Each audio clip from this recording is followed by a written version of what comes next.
Olá pessoal, quinta-feira, 2 de julho de 2020, 9h30, está começando a 27ª edição do Jornal da Live. Uma nova maneira de fazer jornalismo totalmente colaborativo em que você constrói a notícia junto com a gente. Eu sou Paulo Silvestre, consultor de mídia, cultura e transformação digital e vou conduzir a conversa aqui conosco. Ao meu lado está o Matheus. E aí, gente, tudo bem? Matheus, que vai participar comentando as notícias, tá? E também moderando os seus comentários. Lembrando que para participar do Jornal da Live é muito simples, eu dou a notícia aqui, certo? E enquanto isso vocês já vão deixando os seus comentários sobre o tema. O Matheus ele vai fazer depois essa seleção e assim a gente constrói a notícia juntos. A transmissão do Jornal da Live é ao vivo aqui no LinkedIn, certo? Após o final da transmissão ela fica gravada e fica disponível em vídeo também mais tarde no Facebook e no YouTube e com o podcast nos principais canais do mercado. Escolha o seu serviço preferido de podcast, procure por O Macaco Elétrico lá, me siga e aí você acompanha o Jornal da Live também com podcast. Bem, esses são os assuntos que nós vamos debater hoje, tá? Porque centenas de grandes empresas deixarem de anunciar no Facebook impacta a sua vida e o que você tem que saber e como você tem que se posicionar com relação a isso. O projeto de lei das fake news aprovado pelo Senado pode ajudar mesmo a combater as notícias falsas? O que a greve dos entregadores de aplicativos representa para toda a sociedade? Você sabe, afinal de contas, o que eles estão pedindo? E para terminar, quais os riscos que toda carreira tem ao o dono inflar o seu currículo? Muito bem, esta é a 27ª edição do Jornal da Live que está começando agora. E para começarmos a edição de hoje, já faço aqui uma pergunta para vocês. Qual a responsabilidade, na sua opinião, das redes sociais pelo conteúdo que é publicado em suas páginas? Elas devem atuar de uma maneira mais incisiva no combate a publicações que tragam discursos de ódio, incitação à violência, discriminação, fake news? Ou esses conteúdos eles deveriam ser considerados liberdade de expressão, sem qualquer tipo de controle dessas plataformas? O Facebook está agora sofrendo, nesse exato momento, um enorme boicote de grandes anunciantes que exigem um posicionamento mais enérgico da rede de Mark Zuckerberg contra esse tipo de conteúdo em seus domínios, né? A campanha #StopHateForProfit, ou Pare o ódio para o lucro, em uma tradução livre, exige que as redes sociais e o Facebook particularmente adotem novas posturas, novas tecnologias e novos processos para diminuir publicações em suas páginas com discursos de ódio, incitação à violência, discriminação ou fake news. As empresas pararam de anunciar nessas plataformas desde ontem e devem fazer isso por 30 dias ou até que as redes demonstrem que estão fazendo algo que comprovadamente reduz a incidência desses temas nas bilhões de postagens diárias, né? Muita gente graúda já aderiu à iniciativa, que conta com mais de 400 empresas. Entre as marcas que afirmam deixar de fazer anúncios nas redes sociais estão a Coca-Cola, a Adidas, a Ford, Starbucks, Unilever, Honda, Levi's, Verizon e até a Diageo. O boicote afeta especialmente anúncios no Facebook e no Instagram, que também é no Facebook, né? Mas também no YouTube e no Twitter em menor escala. Isso está provocando um estrago considerável no valor de mercado da companhia do Zuckerberg, né? Segundo a Business Insider, o boicote já impactou em cerca de 60 bilhões de dólares o valor de mercado do Facebook em apenas 2 dias. O Zuckerberg sozinho, que é o principal acionista da empresa, teria perdido algo como 8 bilhões de dólares, ou cerca de 43 bilhões de reais. O boicote é organizado por grupos de direitos civis dos Estados Unidos e eles ganharam força após a morte do George Floyd, o homem negro que morreu no mês passado sob o joelho de um policial branco. Os grupos levaram 10 demandas ao Facebook, incluindo permitir que pessoas que sofrem assédio severo falem com um funcionário do Facebook e também o reembolso às marcas cujos anúncios sejam exibidos ao lado de conteúdos ofensivos que seriam removidos depois, né? O Facebook anunciou no início da semana que submeteria seus controles de incitação ao ódio a uma auditoria, além de planos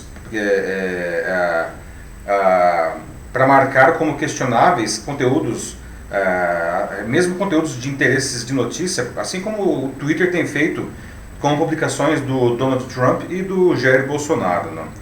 O Nick Clegg, que é o vice-presidente de assuntos globais e comunicações do Facebook, disse que eliminar completamente discursos de ódio na rede é como encontrar uma agulha no palheiro, usando os termos dele, né? E que também, segundo ele, tolerância zero não significa zero incidência.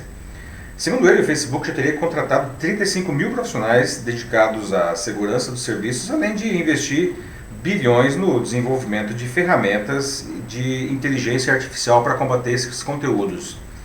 Já debatemos aqui mesmo no Jornal da Live a diferença entre liberdade de expressão e fake news e outros conteúdos para lá de questionáveis que inundam as redes sociais, como discursos de ódio, né? Nada disso é liberdade de expressão. Todas essas ações embutem vários crimes claramente definidos no Código Penal e na Constituição, né? Entre eles injúria, difamação, calúnia, incitação à violência e ataques a instituições republicanas. É verdade que para falar basta ter boca, né? Mas em uma sociedade organizada, onde existem leis, quem abusa dessa liberdade para cometer crimes acaba sendo julgado e preso. Bom, o que vocês acham do boicote Stop Hate for Profit? Abrindo agora aqui o nosso debate, tá? Ele é justo ou ele é uma coisa exagerada?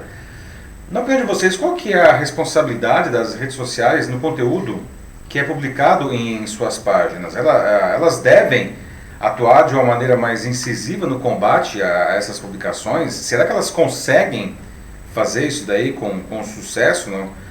Ou esses conteúdos devem simplesmente ser considerados como liberdade de expressão? E aí, Mate, como estão os debates aí, já? Bom, até agora parece que a maioria das pessoas nos comentários não estão muito felizes mesmo com as recentes decisões, ou melhor, a falta delas do Facebook, não é? O Denis já reclamou, disse que o Facebook ficou muito chato, né? Porque já perderam muitos anunciantes. Tomara que não vão para o Instagram. Quem mais? O Valdir Pedroni também disse que o Facebook já não é mais uma rede social, se tornou uma rede de conflitos. Algo, que é verdade mesmo, assim. O pessoal tá muito... tá muito chato mesmo, tá muito difícil ficar lá, assim, mas agora. E o Denis falou que tá caminhando para se tornar um novo Orkut. Pois é, a gente até... É engraçado esse negócio do Orkut que o Denis falou aí, não? Tem até um termo que falava que estão orkutizando o Facebook, né? Lembrando, o Orkut foi na virada do ano 2000 aí, ele surgiu e se tornou a principal rede social aqui no Brasil.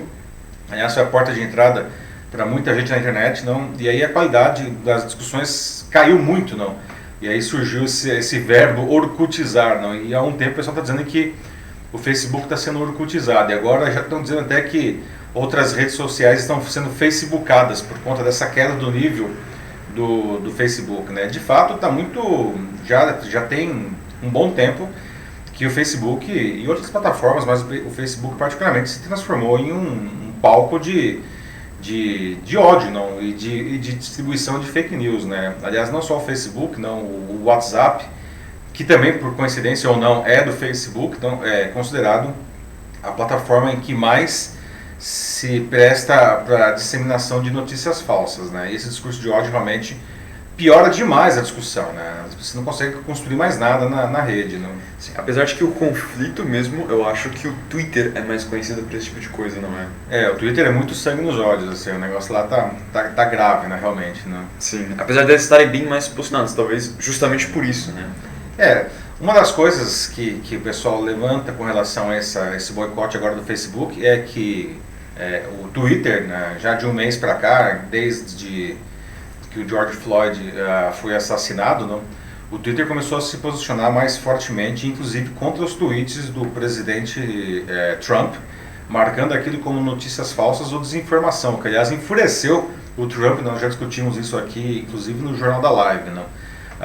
E o Facebook ele não se posicionou da mesma forma, e isso provocou muitos questionamentos lá nos Estados Unidos, as pessoas dizendo por que o Facebook, afinal de contas, está deixando rolar esse negócio, não? A Flavita Conceição, ela disse que a liberdade de expressão não tem nada a ver com esse tipo de desrespeito. Todos e todas devemos nos proteger de inverdades. Portanto, acredito que todas as redes sociais devem zelar pela divulgação de conteúdos construtivos e reais. É verdade, né, Flavita? O fato é que isso daí não é um debate acadêmico, não é um debate que interessa só o pessoal de TI ou o pessoal que trabalha com mídia social, não. Isso é um debate que interessa absolutamente todos nós, a partir do momento em que todos nós somos impactados por esse discurso de ódio. A gente está vendo aí essa onda de, como até uma gíria da rede, não, de cancelamentos, não, o que está tornando as pessoas, inclusive, muito mais intolerantes. É um negócio curioso observar isso, não, como que e aí você vê realmente o poder dessas plataformas que são capazes até como posso dizer, alterar a maneira como as pessoas pensam, não? Hoje nós estamos muito mais intolerantes, muito mais raivosos até, Sim. por influência aí desse conteúdo ruim aí que está sendo disseminado nas redes sociais, né? E o Facebook particularmente. Hoje parece que é mais fácil você só, assim, você vê uma coisa que você não gosta, alguém assim, que você discorda dos pontos dele, é mais fácil você só juntar os seus vários seguidores, amigos, cancelar o sujeito do que tentar trocar uma ideia com ele. Isso é muito ruim, né? Porque você não resolve o problema. Você não resolve o tipo problema. de debate, você só elimina isso, enterra e finge que não aconteceu. A tática do avestruz, né? Enfia a cabeça no buraco para fingir que o problema não existe, né? Sim. Como você falou, Márcio, de fato o problema continua existindo, né? Esse comportamento das pessoas que está sendo influenciado pelas redes sociais realmente não resolve o problema, não. E o que é pior, não, você não se permite mais contrapor com quem pensa de uma maneira diferente de você. O que é péssimo, porque a gente cresce justamente quando a gente se confronta com pessoas que pensam de uma maneira diferente da gente, né? É muito ruim isso daí. Sim. O Denis também, né, ele fala que uma coisa que é, bom, óbvio, né, tipo, mas está corretíssima, que é verdade, não sabemos viver sem ela em comunidades. Não respeitam e não escutam, mas sim, a verdade ela é essencial. Sim, a verdade a gente não tem como progredir, né? A verdade é necessária, porque as pessoas entendam o que acontece no seu contexto. Sem isso, né, o que a gente pode fazer? A Marcinha da Silva também fala de que o Facebook tem muitas publicações ruins, além de serem a favor de muitas coisas erradas, ou em alguns casos, nem se posicionarem, de fato. O Facebook ele sempre teve essa posição aí de que ele é só uma plataforma, que ele não deve ser responsabilizado pelo que as pessoas colocam ali. Inclusive em 2018, quando estourou o escândalo da Cambridge Analytica, e o Zuckerberg teve que inclusive depor lá no Congresso americano, não sobre o escândalo, em um primeiro momento ele se posicionou como uma vítima, porque essas empresas, a Cambridge Analytica, que para quem não se lembra, a Cambridge Analytica foi uma empresa que roubou dados de 87 milhões de usuários do Facebook para ajudar a eleger o Trump com fake news, né? E o Facebook disse que ele era vítima dessas empresas aí, da Cambridge Analytica particularmente, porque eles estariam violando os termos do Facebook, não, porque eles estariam agindo de má fé. Agora, Zuckerberg, vamos lá, né? Vamos colocar os pingos nos is aí, não? Uma plataforma que tem 2,6 bilhões de usuários ativos no mundo, e que tem esse poder de penetração e de convencimento como o Facebook tem, não pode simplesmente lavar as mãos e falar eu sou vítima disso, né? Não é vítima. É claro que, evidentemente, a gente pode assumir que eles não estão incentivando os discursos de ódio e a desinformação, as fake news, mas eles são responsáveis por isso daí, né? E o Matheus aqui falou também do Denis, não, da busca pela verdade, não, a busca pela verdade é quase como uma busca pelo santo grau, né? A verdade está em algum lugar, não? Mas a verdade absoluta, ela é muito complicada de você encontrar, porque mesmo entre várias pessoas que chegam a presenciar um fato in loco, não, cada uma delas vai contar o que elas viram de uma maneira diferente, porque o simples fato dos olhos de cada um e da interpretação de cada um já coloca um filtro em cima daquele fato. É por isso que justamente a gente precisa contrapor pontos de vista diferentes, porque a verdade provavelmente ela vai estar no meio, no ponto médio, digamos assim, desses pontos de vista diferentes, né? A partir do momento que você tem um único ponto de vista, né, uma unanimidade, você se afasta da verdade, na verdade, permite aqui o uso de linguagem, né? Aliás, o Nelson Rodrigues falava justamente que toda unanimidade é burra, né? Sim, falando nisso, né, o Denis é que ele fala, né, voltando a isso, né, de como ele está falando antes de que a verdade é muito importante para o desenvolvimento de uma comunidade. Exato. Coloca aqui, né, de que hoje parece que não existe respeito de opinião. Pelo menos é algo raro de se encontrar. Se você traz um pensamento de um filósofo, por exemplo, você é contrariado, diz que se está velho, tem que mudar e se esquece deles porque é parte do passado. Então eles não condizem com os tempos atuais.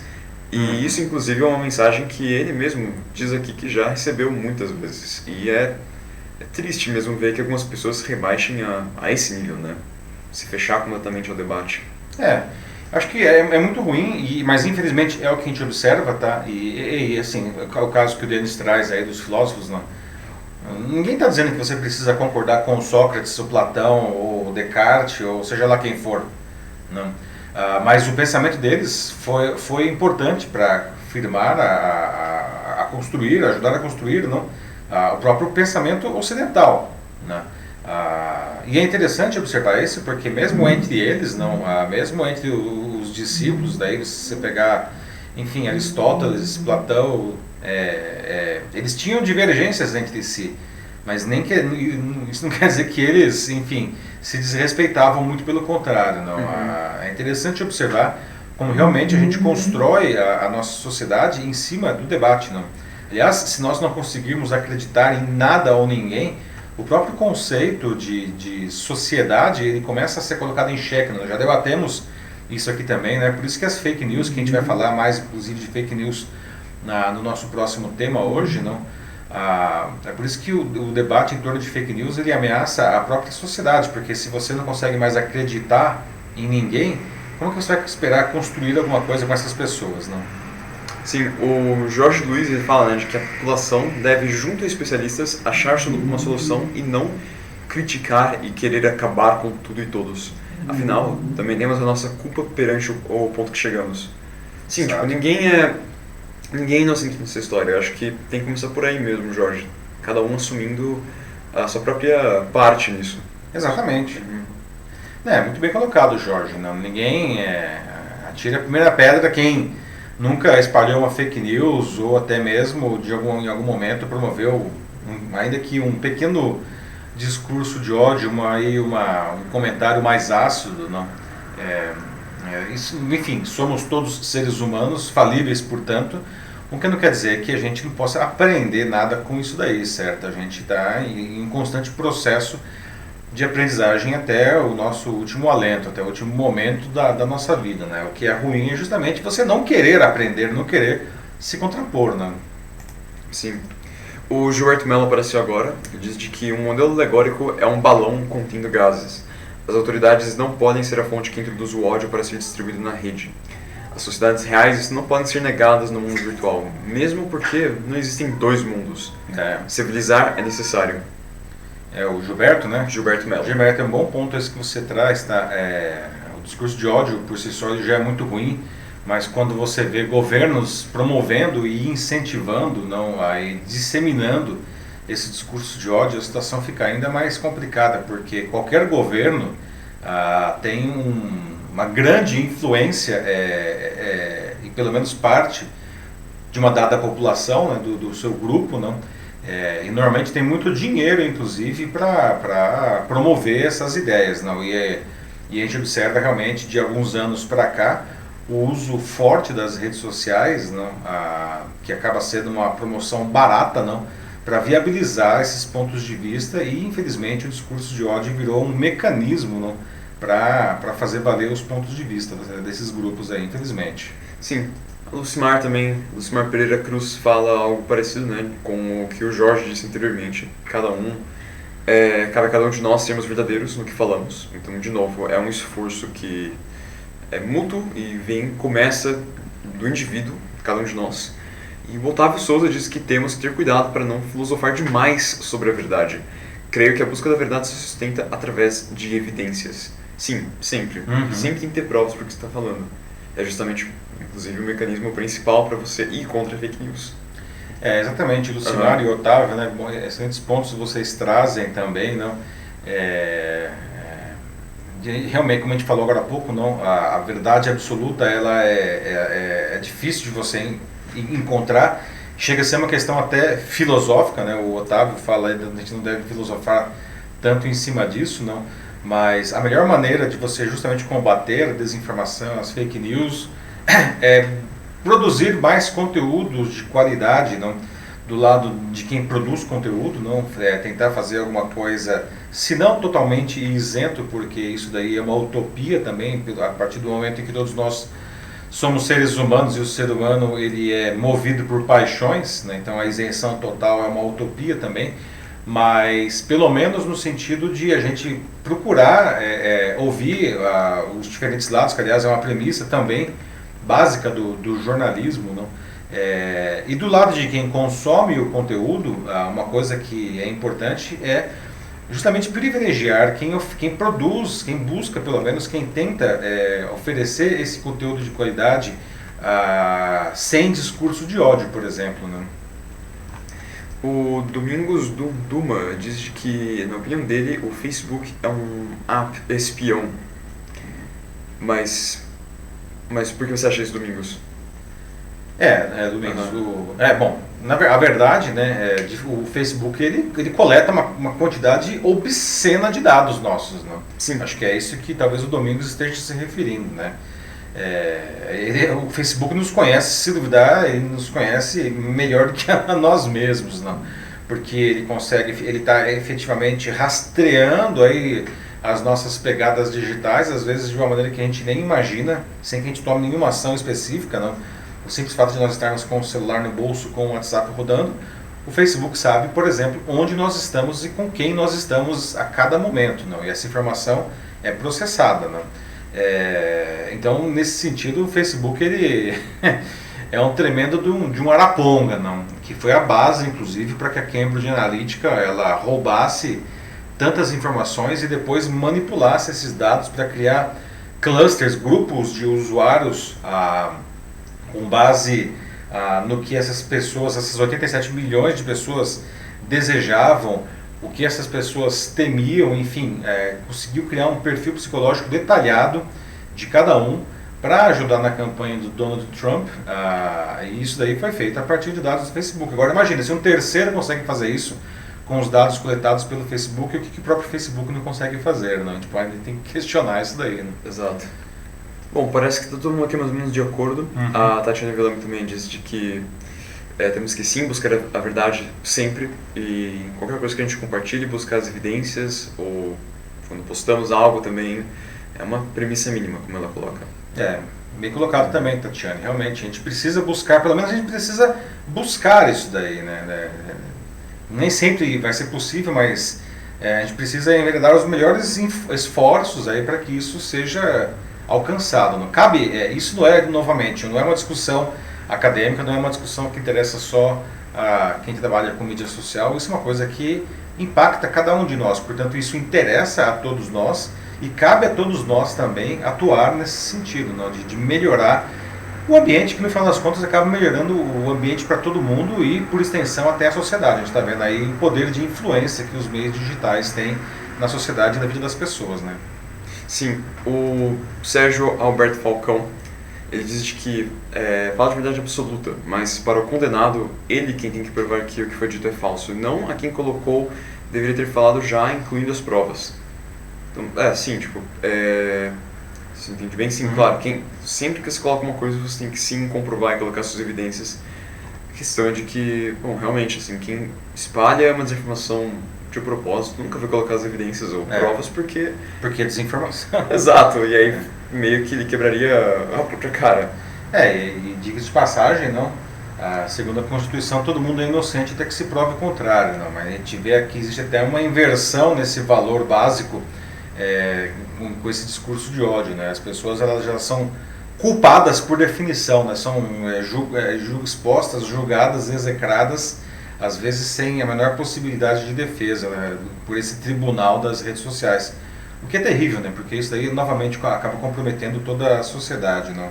Antes da gente seguir para o próximo, eu queria ler mais um comentário aqui, que tem já a ver com o próximo tema, de certa forma, que é da Norma Soncini. Ela diz que a necessidade de se definir operacionalmente o conceito de fake news. Há uma zona de penumbra entre mentira, produção caluniosa e conteúdo intencionalmente produzido para desinformar e abalar reputações. Norma, você trouxe um ponto importante, né? Afinal de contas, realmente, como o Matheus disse, tem muito a ver com o que a gente vai começar a falar agora na sequência, não?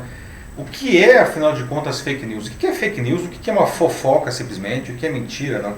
E, bom, a diferença essencial entre uma fake news, né, e uma fofoca, digamos assim, é que, apesar dos dois mentirem sobre o acontecimento, não, as fake news, elas têm um propósito claro, elas têm um objetivo claro, não, uma agenda de favorecer, de trazer benefícios para um determinado grupo, pode ser um grupo político, um grupo econômico, um grupo ideológico, não?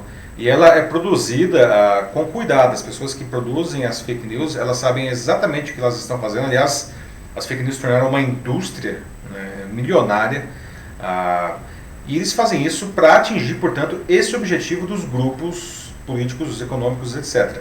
Diferente de uma simples fofoca que, na melhor das hipóteses, vai satisfazer o ego de quem está passando aquilo lá adiante, né? As fake news, portanto, elas são um negócio com um objetivo muito claro, que é atender uma demanda específica do grupo que está produzindo ou financiando essas notícias falsas, não? Sim. Até vi aqui o Marcelo Crespo apareceu aqui nos comentários, que é alguém que vai ter uma participação especial daqui a pouco. Marcelo. E ele diz, né, que temos que diferenciar a opinião de fatos, assim como também acho que adicionaria aí a opinião, os fatos e também a desinformação. Eu acho que são 3 elementos, porque opinião, uma coisa assim que você acredita que é, o que você pensa que é. Fato é uma verdade, algo comprovado, e desinformação, algo feito assim, tipo, justamente com o intuito de difamar algo ou alguém. Exato. Opinião todo mundo tem, todo mundo pode ter, então, pode até expressar essa opinião, desde que, evidentemente, isso não esteja incitando ou esteja se revelando como uma atividade criminosa, não? Como o Marcelo falou, não, a gente precisa diferenciar essas coisas todas, não? Aliás, acho que a gente pode já talvez ir para o próximo assunto. Sim, podemos. O que você acha, né? Vamos lá. Porque na mesma linha, né, a gente está falando aqui de fake news e tal, não? Acabamos entrando aí pelas fake news, não? E o Senado Federal aprovou nesta terça o texto base do chamado PL das fake news, que é o projeto de lei 2630/20, né, sobre o combate às notícias falsas em redes sociais e serviços de mensagens, né? Em um primeiro momento, a ideia parece boa, né? Com base, inclusive, em tudo isso que a gente está falando aqui, né?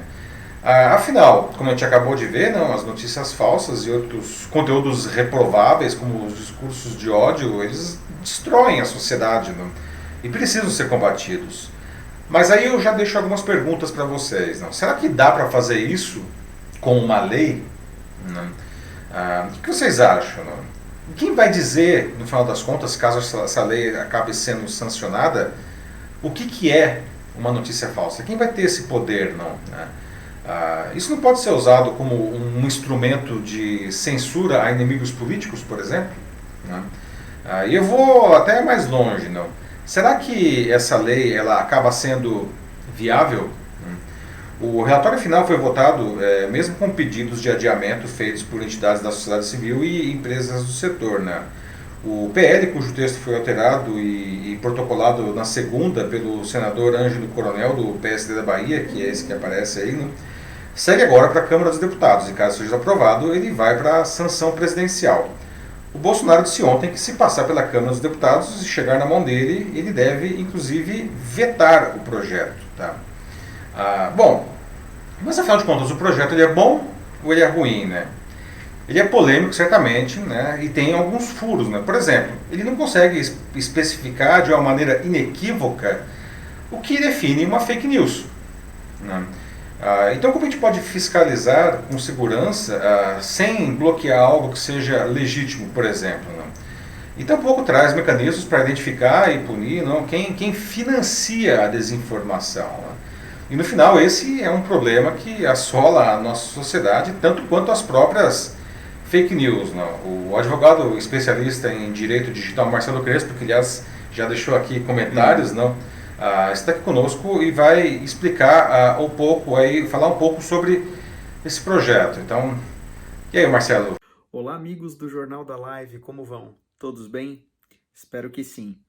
Eu sou Marcelo Crespo, advogado especialista em direito digital, e eu vou comentar com vocês aqui rapidamente o projeto de lei 2630, que foi aprovado no Senado Federal nesta última terça-feira e que pretende regulamentar o que a gente tem chamado aí de fake news.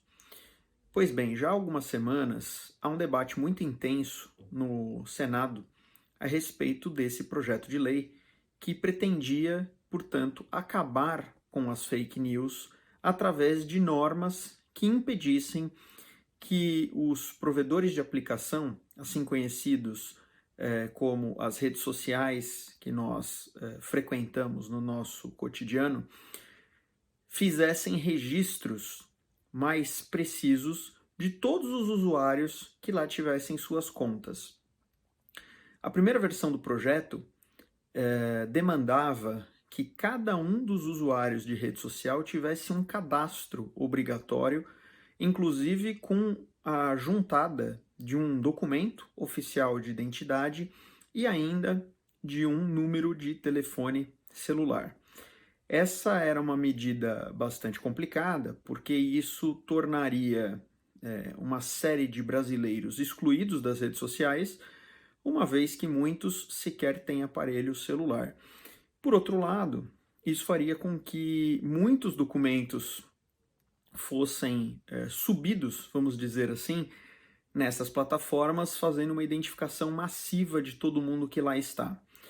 Depois de algumas discussões, passadas algumas semanas, o Senado então votou em definitivo esse projeto de lei, que agora é remetido à Câmara dos Deputados e lá vai ser apreciado, pode ser modificado ou pode ser efetivamente votado e aprovado nesse sentido.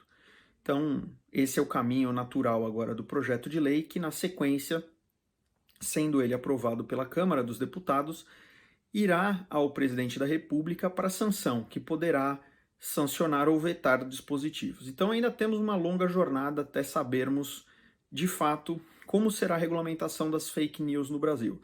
O que nós podemos dizer agora é que o projeto foi abrandado e não se exige mais a vinculação de uma conta a um número de celular nem a um documento de identidade.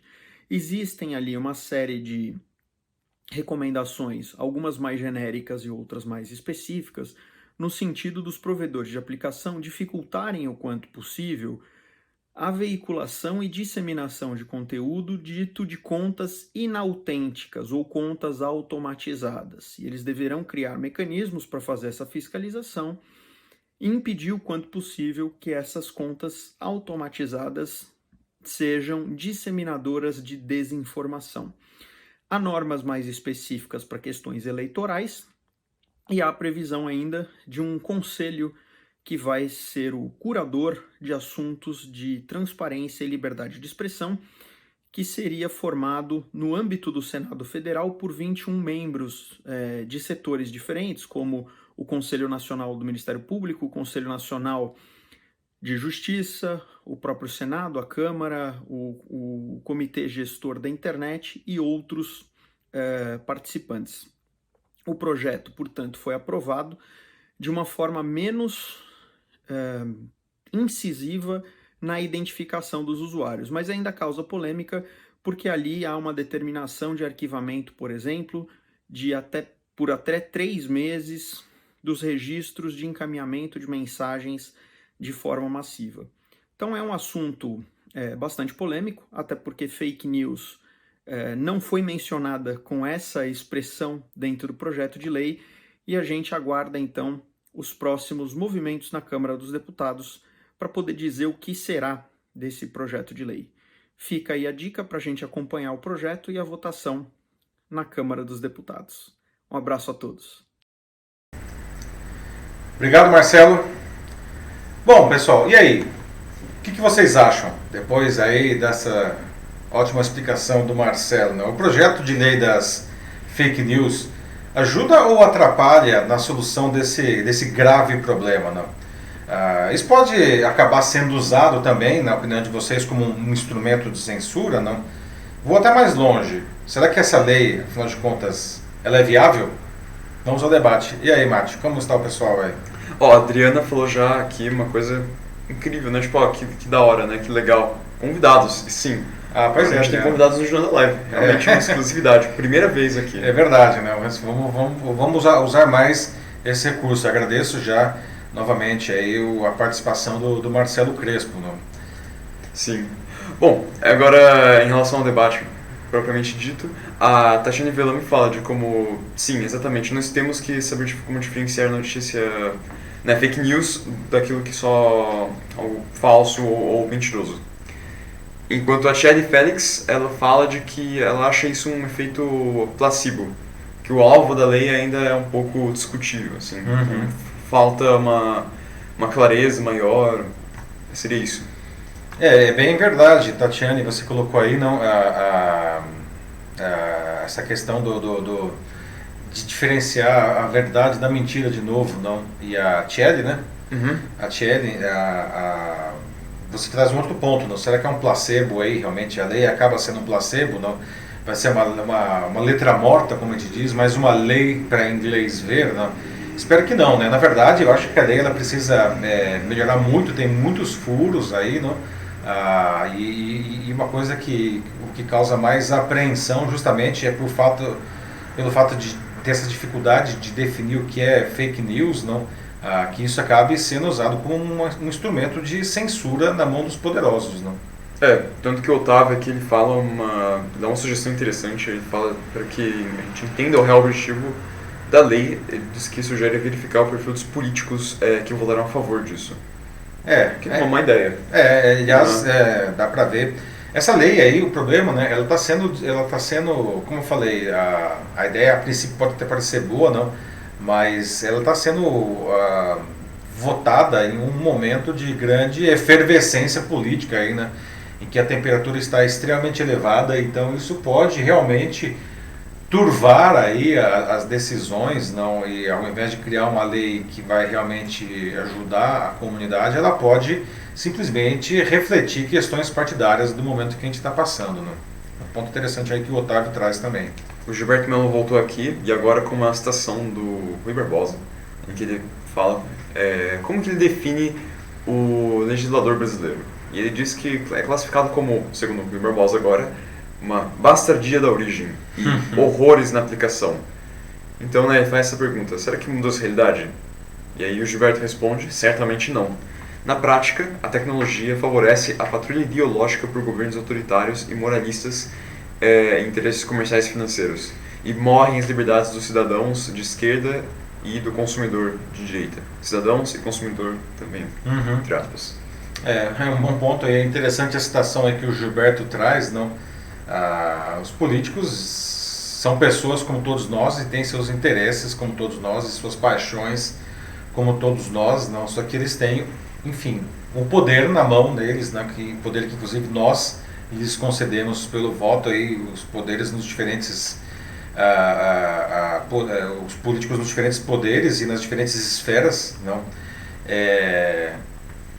A questão é que a combinação disso com as redes sociais, aí, com os algoritmos de relevância, não, isso vem trazendo toda essa destruição não, das pessoas que têm uma opinião contrária. Não. É muito triste ver o ponto a que a nossa sociedade chegou de total intolerância e de uma polarização que na verdade é irracional, né? Que ao invés de ter uma contraposição saudável de ideias, a gente tem os tais cancelamentos aí, impulsionados pelos meios digitais. Né?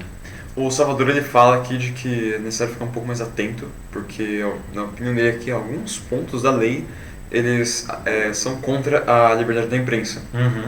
E isso é uma coisa que tem muitos falando mesmo, justamente essa subjetividade da lei, que coloca ela uma situação, nesse estado um tanto duvidoso, que é algo que realmente é preocupante. O Salvador também traz um outro ponto muito importante, não? A imprensa que vem sendo alvejada pesadamente pelos governos aí, não? E até como o Gilberto falou agora recentemente, não? Governos, quanto mais autoritário o governo, menos tolerante ele é a quem pensa de uma maneira diferente e por definição ele vai ser contra a imprensa, porque uma boa imprensa ela é combativa por definição, né? Então o Salvador traz esse ponto aí que uma lei como essa, não, se ela não for bem construída e bem implementada, ela pode se transformar também em um instrumento de ataque e de censura à imprensa, né? A gente vê que aí governos autoritários, não, a primeira coisa que eles fazem é justamente silenciar ou destruir a imprensa. Não? Uma escola que o Joseph Goebbels criou lá atrás, na época da Alemanha nazista. O Goebbels, que era o ministro da propaganda do Hitler. Não? A primeira coisa que ele fez foi silenciar a imprensa. Não? O Wesley Knight ele fala de que isso aqui parece muito algo que saiu direto dos contos, das histórias do George Orwell. Né? Porque parece que a gente está agora então dando assim as nossas esperanças, né, para um órgão que vai nos salvar das fake news. Então fica aí, né, tipo, putz, será que é isso mesmo? Será que a gente vai ser realmente salvo? Ou será que fake news é tudo que vai ir contra esse órgão? Fica a provocação. O Wesley está fazendo uma referência aí ao livro 1984 do George Orwell, não? Uma obra brilhante, não? Que foi escrita em 1934, né? E veja só, não existia redes sociais, evidentemente não existia nada disso, mas conta uma história de uma sociedade distópica e de um governo totalitário que controlava a população através de câmeras, não? Mas uma das características mais interessantes desse livro é que os ministérios desse governo eles faziam exatamente o contrário do que eles deveriam fazer. Então tinha, por exemplo, o Ministério do Amor, que era o que criava a guerra, por exemplo. Não tinha o Ministério da Informação, que era o ministério que desinformava as pessoas, não? Que de certa forma não que é uma loucura, não?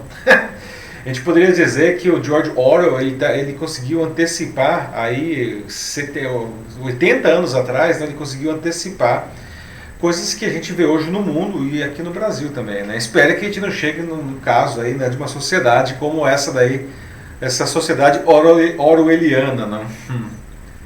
O Davi Pereira também fala aqui de que, sim, a gente precisa esperar que a lei seja testada para ver se ela realmente funciona ou se realmente a subjetividade dela pode ser facilmente explorada. No caso, ela não deveria ser utilizada. Então, sim, é necessário paciência, né? O grande teste será quando ela for posta à prova na interpretação do STF. E ainda, dentro disso, o Adriano do Amaral fala de que, né, as leis não são absolutas.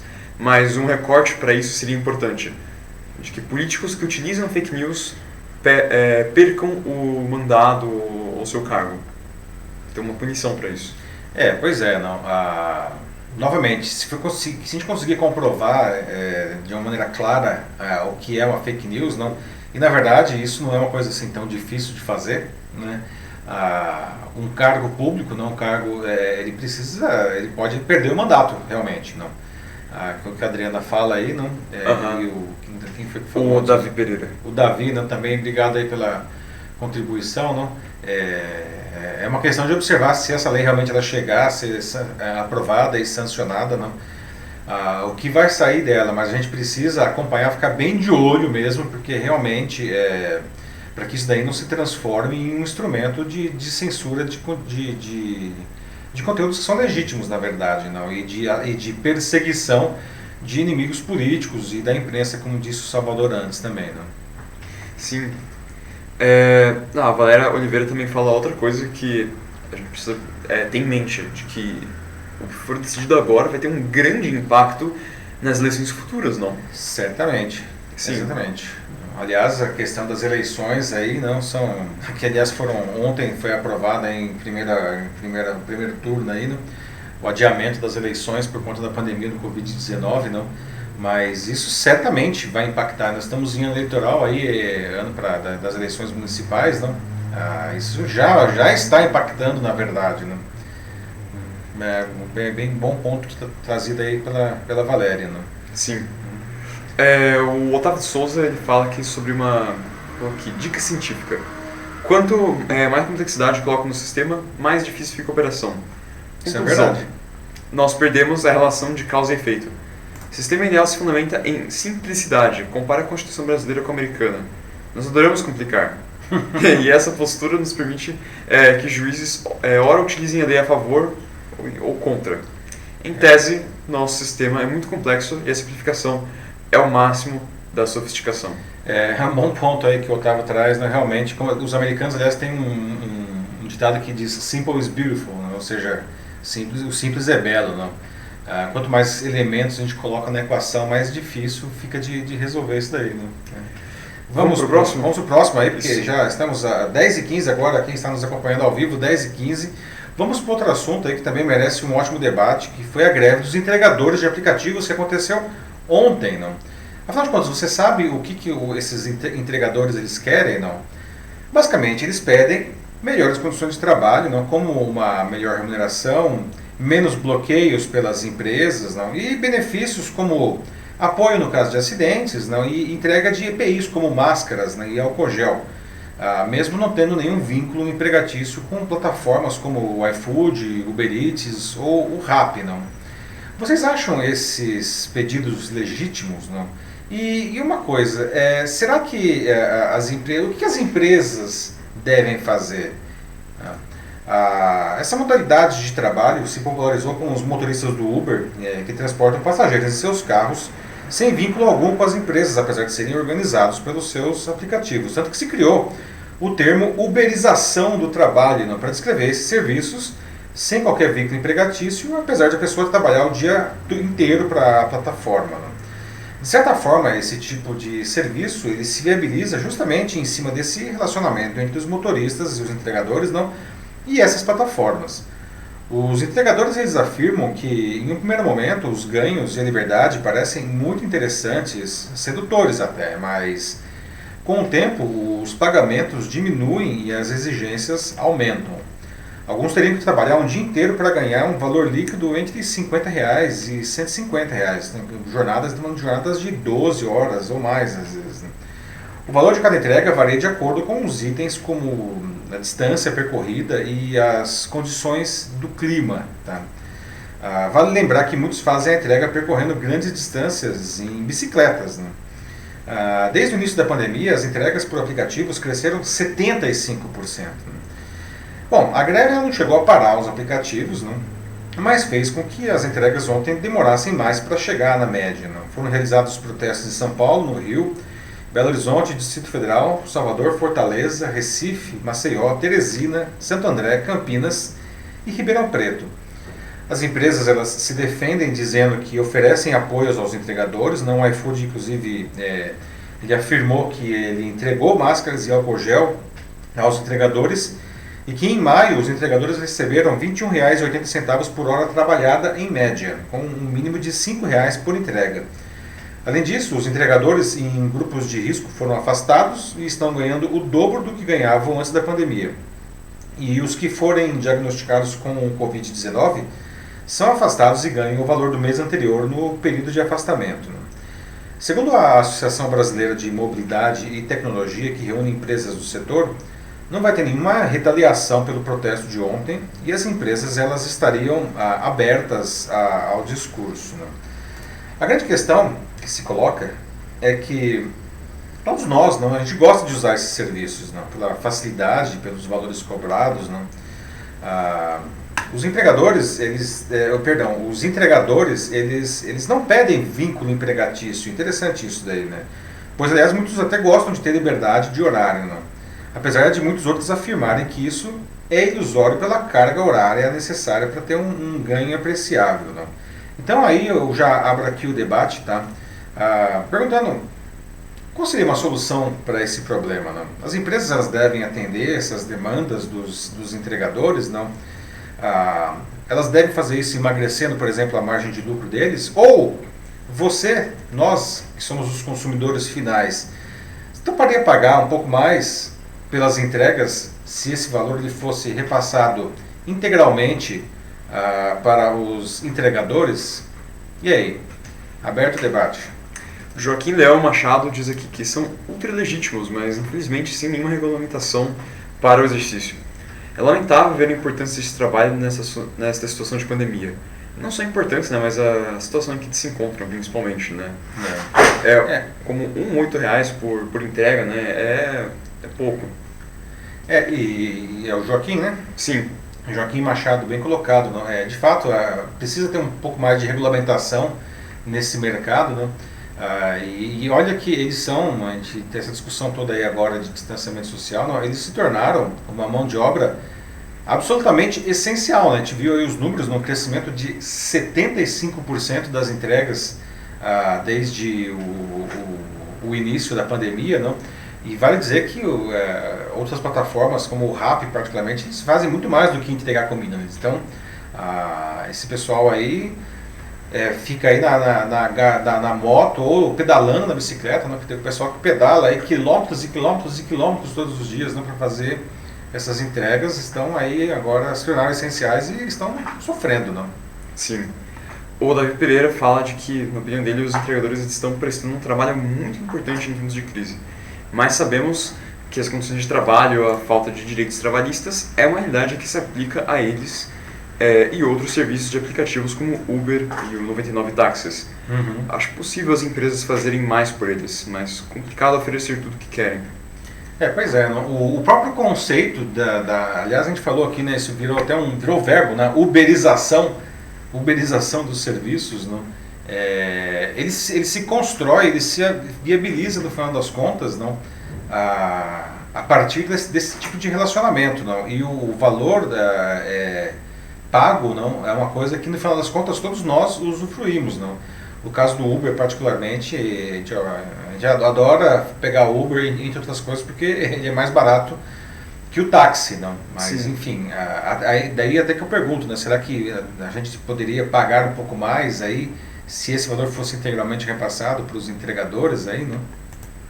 A Adriana fala aqui de que a desconstrução dos direitos trabalhistas que se iniciaram com a terceirização foi agravada com a reforma trabalhista e editada com o contrato verde e amarelo, que acabou gerando uma ilusão de pertencimento pelo empreendedorismo. Para mim, uma nova escravidão. A Adriana traz um ponto aí, um ponto interessante, né? De fato, não, esse processo todo que a gente chega hoje, não, e não é de hoje, na verdade, isso aí é uma coisa que vem se construindo há muitos anos, não, é uma pauta aí do mercado se autorregulando, uma pauta mais liberal, não, e que trouxe uma verdadeira mudança em vários mercados, não, a questão da economia compartilhada aí, não, que a gente vive hoje, que não é nem uma tendência, uma coisa que está absolutamente posta, né? Todos nós usamos e eu não vejo voltar atrás nisso daí, tá? Eu acho que a gente precisa justamente talvez regulamentar um pouco mais isso daí e oferecer umas condições melhores aí para todo mundo, não? Sem ficar durando a pílula, né? A Adriana, aliás, ela mencionou até o contrato verde e amarelo. Como eu falei, isso é um processo que vem evoluindo ou involuindo, dependendo do ponto de vista, né? Já há bastante tempo. Sim. O Denis, ele fala de que, assim como tempos modernos do Chaplin, isso explica muito bem, né, tipo, a situação dos delivery agora. Eles precisam apertar os parafusos, igual o Chaplin fazia, né, na fábrica, mas eles não têm também nenhum tempo para parar. Aliás, excelente referência, e mais uma referência lúdica do nosso amigo Denis, não? Tempos Modernos, não? Um filme belíssimo, não? Que tem aí 100 anos já praticamente, não? Recomendo, se alguém não assistiu, eu recomendo que assista, não? Porque ele explica muitas coisas que nós estamos vivendo hoje, apesar de ter sido feito ainda na época do cinema mudo, não? E a famosa cena dele apertando os parafusos na linha de montagem, e ele não conseguia parar de fazer o movimento até quando ele saía da linha de montagem, não? Sim. Um último comentário aqui, antes de ir para o último assunto, é do Wesley Naito, de novo. Ele fala aqui de que uma mão de obra essencial, os aplicativos agora, né, os entregadores. Quando o aplicativo é novidade, paga-se mais e corre atrás dos usuários, e ao tornar-se grandes empresas, nomes do mercado, né, aumenta a competitividade dos usuários, que acaba reduzindo o valor real ganho. E fico pensando, realmente, no começo era um bom negócio e tal, mas agora parece que é só mais uma entre tantas empresas. Os próprios entregadores e motoristas, aí, não, eles dizem que no começo os ganhos são bem melhores, né, e aí depois o negócio vai se estrangulando. Aliás, quando o Uber entrou aqui no Brasil, não, ele pagava 27%, se não me engano, para os motoristas, aliás, exatamente, não? que era uma coisa bastante interessante, não? E esse negócio foi reduzindo, não? Aliás, perdão, o que fazia, eles cobravam 7,5%, foi reduzindo, e hoje está na casa de 27% ou 24%, né, de cobrança no caso do Uber, não? Comparado, por exemplo, com os Estados Unidos, quando eu estive lá no ano passado, eu perguntei para um Uber de lá, e ele disse que lá em Boston eles cobravam 14%, só para ter um padrão de comparação. E aqui, isso supostamente se dá pela maior quantidade de motoristas que foram entrando no aplicativo. Sim, né? Inclusive, por causa da crise que já está aí se arrastando há uns 5 anos, não? Essas plataformas se transformaram em um grande, não vou dizer um empregador, porque enfim não é emprego, não, mas é uma grande fonte de trabalho, não. Estima-se que só na cidade de São Paulo existam, na grande São Paulo, 90 mil motoristas de Uber, não? E o iFood teria alguma coisa como 150 mil entregadores cadastrados. Não quer dizer que todos eles estejam na rua ao mesmo tempo, mas são 150 mil pessoas habilitadas a realizar esse trabalho. Agora imagine se não tivesse essas plataformas, não? Essas pessoas talvez estivessem simplesmente desempregadas ou desalentadas, não? Então, é uma discussão super delicada, porque tem uma balança instável aí, não, e muito delicada.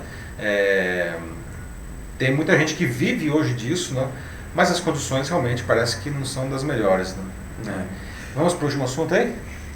Vamos lá. Então, para encerrar a edição, que nós já estamos dando o nosso horário, 10h26, aí, quem nos acompanha ao vivo, para encerrarmos essa edição, né, em que o tema verdade, aliás, não apareceu de diferentes maneiras, eu gostaria de debater com vocês um problema para a carreira de qualquer um que surge quando se tenta inflar o currículo. Nessa semana, um dos assuntos mais falados nas redes sociais foi o currículo do economista Carlos Alberto Decotelli, indicado para assumir o Ministério da Educação na quinta passada. Não? E 5 dias depois apenas, não, ele renunciou, né, antes mesmo de assumir o cargo de ministro, por informações no seu currículo acadêmico que, enfim, não eram verdadeiras. Não. Algumas perguntas que eu já deixo aqui para vocês. Né? Por que o Decotelli ele teria feito isso daí? Não? Será que ele precisava fazer isso? Né? O Decotelli é um economista renomado. Não? Por que será que ele precisava inflar o currículo? Não? Ele deveria assumir o Ministério da Educação assim mesmo? Vocês acham que isso seria uma possibilidade? Não? Em tempos de redes sociais fica fácil identificar inconsistências como essa. Não? E aí, trazendo assim para uma realidade mais, digamos, de gente como a gente, não? Vocês conhecem alguém que efetivamente inflou aí o seu currículo e foi pego na mentira? Não? Infelizmente, muita gente adota essa prática de inflar o currículo. Não? No caso do Decotelli, os problemas começaram a surgir assim que ele foi nomeado pelo Bolsonaro como o próximo ministro da Educação na quinta. Não? Em primeiro lugar, o reitor da Universidade Nacional de Rosário, na Argentina, o Franco Bartolatti, onde o ex-ministro afirmava ter obtido o título de doutor, disse que ele havia cursado as disciplinas. Né? O reitor disse que o Decotelli tinha cursado as disciplinas lá, mas ele não tinha defendido a sua tese de doutorado, e, portanto, ele não podia afirmar ser doutor. Né? Doutor é só depois que tem uma tese. Né? Após isso, né, logo na sequência, surgiram indícios de que grande parte da sua dissertação de mestrado, que foi defendida na FGV, seria resultado de plágio, né, que é uma falha acadêmica muito grave. Né? E ainda teve o caso da Universidade de Wuppertal, na Alemanha, que aparecia no currículo do Decotelli como local de um pós-doutorado entre 2012 e 2015, né? E essa universidade disse que ele havia apenas conduzido pesquisas lá por 3 meses em 2016, sem concluir qualquer programa de pós-doutoramento ou obter qualquer título naquela instituição. Né? E aí, a pá de cal, e aí a pá de cal foi um termo do próprio Decotelli, né? Veio no dia 29 agora, né? Quando a FGV emitiu uma nota dizendo que ele nunca foi professor ou pesquisador da instituição. Né? E aí, né, vamos falando em nome da verdade, não? Em meio a tantas inconsistências no currículo, essa nota da FGV, pelo jeito, ela não procede, porque afinal de contas o Decotelli não apenas foi, como ainda é professor na instituição. Apesar de ele não ser contratado em regime CLT, né, ele é professor, ele dá aula, ele está dando aula lá agora, não. E ele inclusive coordenou o MBA em mercados financeiros e de capitais da FGV Decision até abril, né? E sempre foi, aliás, diga-se de passagem, muito bem avaliado por professores e por alunos. Ou seja, o Decotelli, ele pagou por um currículo inflado, né? Pagou por esses erros, mas ele também aparentemente foi injustiçado aí nesse caso aí dessa nota da GV, né? O problema é que quando uma reputação profissional é colocada em xeque, sempre vai ter uma mancha na história, né, do indivíduo, ainda mais em um cargo de absurda visibilidade como um ministro de Estado. Não. Mas isso vale para qualquer entrevista de emprego, de qualquer pessoa. Não. Os recrutadores hoje eles têm apoio de ferramentas tecnológicas que facilitam bastante a sua vida. Não. Mentir no currículo é um recurso arriscadíssimo do qual, né, eu recomendo fugir fortemente. Não. Imponha-se pela sua formação e pela sua experiência profissional. Né? Certamente há muita coisa boa na sua história para lhe ajudar, enfim, a galgar mais degraus aí. Então, eu gostaria de perguntar para vocês agora, não, o que vocês acham? Né? Por que o Decotelli inflou o currículo? Será que ele precisava fazer isso? Né? E repetindo a pergunta, será que, apesar disso, ele poderia ter assumido o Ministério da Educação? Né? E trazendo aqui para a realidade dos réis mortais, vocês conhecem pessoas que já inflaram os seus currículos? Né? O Davi Pereira aqui ele fala sobre como mentir no currículo é algo, né? Sim, errado e, obviamente, antiético. O Decotelli não precisava disso, mas ele ressalta aqui sobre como é interessante se ver e né, de que quem demitiu o Decotelli, na verdade, segundo o Davi, foi a imprensa, né? Como fica claro no filme O Quarto Poder, o Cidadão Kane. Outra boa referência aí, sim, lúdica, né? Muito bem colocado. Claro, foi um erro do Decotelli, mas quem foi atrás mesmo e investigou tudo isso foi a imprensa, então, tecnicamente, sim, foi um trabalho da imprensa. Sim, sim. Pois é, né? Mas eu refaço a pergunta, né? Será que ele precisava ter feito isso? Não. Ou, digamos, ou por outro lado, será que ele poderia ter assumido o ministério assim mesmo com essa exposição que ele teve aí, não, que manchou a reputação dele? Por enquanto o pessoal falando aqui sobre como, né, falta de valor, questão de caráter, assim, no caso, falta do caráter dele, fugiu de má fé. E a Adriana do Amaral aqui também fez um comentário engraçado, ela plagiou o Denis, como ela mesma disse. Ela falou do Parasita, de que a mentira tem pernas curtas e isso gera inúmeros problemas. Pois é, o Denis Castro fazendo escola aqui no Jornal da Live com suas referências lúdicas. Agora a Adriana do Amaral mencionando um outro filme aí. Né? Hoje tivemos vários filmes aqui, né? O Parasita agora, né? Tempos Modernos, o Cidadão Kane e tudo mais. Né? A mentira tem perna curta. E esse filme Parasita, quem não assistiu também recomendo fortemente que assista, né? Demonstra como que a máscara até mesmo cai. Não? E o Parasita é interessante que ele mostra que em um determinado momento existia até um equilíbrio entre aqueles personagens dentro de uma mentira, mas uma hora, enfim, a verdade acaba se impondo e aparecendo de um jeito ou de outro. Né? Denis Castro aqui voltou, por enquanto sem uma referência lúdica nova, mas diz que o Paulo Freire deve estar se revirando assim, agora, assim, coçando a cabeça com tudo o que está acontecendo, né? Se a educação sozinha não transforma a sociedade, sem ela, tampouco a sociedade muda. Como o Denis conclui.